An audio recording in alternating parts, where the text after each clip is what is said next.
Sa pool sa CCTV ang salpukan ng motorsiklo at van sa Nagilian, La Union kung saan 3 ang patay. Tutukan sa ulat ni Russell Simorio.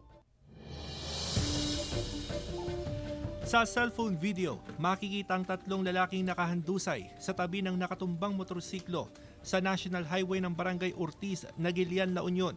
Sugatan ng 3. Ayon sa pulisya, dead on arrival sa ospital ang mga biktima na kinilalang sina Graymark Carpio, Rogen Bisera at Alison Madayag. Dagdag ng PNP, sumalpok sa van ang sinakyang motorsiklo ng mga biktima. Nakuhanan ng CCTV camera ang aksidente. Malakas siya, bumutok pa yung airbag ng kontak ng banta. Hindi nga napansin siya. Tumatakbo siya sa linya niya, bigla na lang sumalpok yung motorsiklo. Ayon sa pulisya, pauwi na sana sa bayan ng Bawang ang mga biktima galing sa isang birthday celebration nang mangyari ang aksidente. Nagpaabot na ng tulong pinansyal ang driver ng van sa mga naulilang kaanak ng mga biktima. Wala pang pahayag ang mga kaanak ng mga biktima.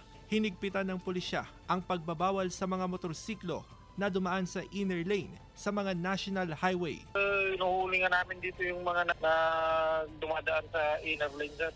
Russell Simorio, One North Central Luzon.